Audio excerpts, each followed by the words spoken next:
Hey guys, Youngblood with you, and what we're going to go ahead and do today is take you on a quick tour of the Valkyrie. It's now available in 3.3, and PXP was actually able to get one off the ground, and I was able to get in and get some recording. So what you're looking at right here is actually the primary area for storing a vehicle and taking it around and doing deployment. And you can see it's actually a pretty large space. So while it's saying it can handle up to one Ursa, you could probably fit a couple, several Noxes, a couple Dragonflies, maybe two Cyclones, one Ursa, one Lynx, something like that. Along either side, you end up having the troop deployment areas, and this provides some clarity because you have 5 seats on each side. You can see they've got the straps that go overhead that allow you to actually be a little bit more secured. And then you have on the other side the same thing. You'll also notice that we passed the turret deployment for the lower turret.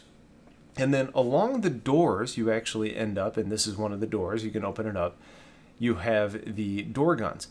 Now, it's a little bit wonky right now as far as actually getting it, to deploy. You need to kind of back up, and eventually you'll see on my screen I get the inner door gunner spot. So that makes things a little bit simpler once you understand how to really get on the ship or to get onto it. So there it is, deploy heavy machine gun. And I'm in the armistice zone right now when I'm recording this, so I'm not actually able to fire. I will be able to show you it lighting some stuff up, and by stuff I mean space, here in just a little bit. But you get decent maneuverability or visibility with it. You can kind of look at different areas. It tucks in when you're not actually using it. The sensitivity is a little bit off right now, but that's kind of just, I guess, where I was at. And here's one of our org mates that's actually on the gun right now, so you can get an idea of how that actually looks. So when we go back up towards the front of the ship, there's the turret for the lower area to deploy. And what I'm doing right now, just frankly, is trying to figure out how to get upstairs. You actually have a ladder that I just passed on the left. I look at it, and I'm like, oh, all right, there's the ladder. Ladders are effective because they can't really break. There's not really any issues, although sometimes there are collision problems, and they're not always the fastest way to do things, but it's still not bad.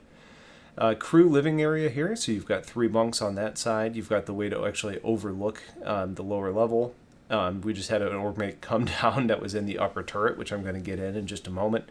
And then you can see on the other side there's 2 more bunks over there, as well as an open door that actually leads to the bathroom, which I will show you in just a moment. So what I'm going to do here is actually get up into the upper turret and kind of then go into third person as well to show you the exterior of the ship in a little bit more detail.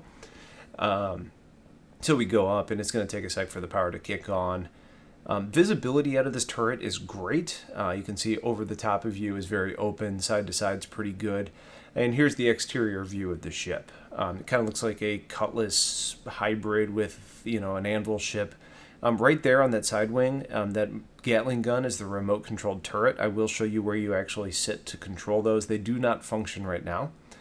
I'm going to show you there's the lower turret that also has Gatlings like we do on the top, and then there's a couple Gatlings right under the bridge.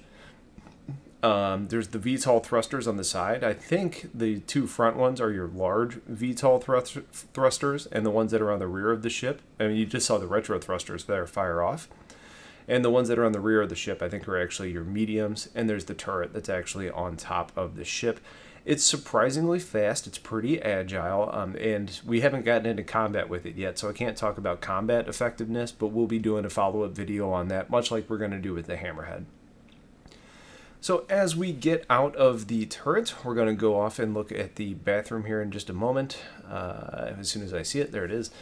You can see there you've got your toilet. If we look up, we're going to have our shower, something called tie-down, a sink there with a ventilation.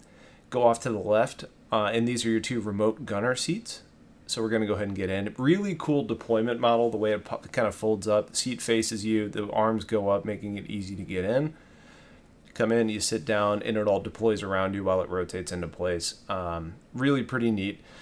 As it comes down, it'll present you with the different options. Your only option right now is inner remote turret. However, that doesn't currently function, so that's something we're just going to have to follow up on. It seems to be a size 3 weapon that you have remote control of. You've got 1 seat for the left side, 1 for the right side.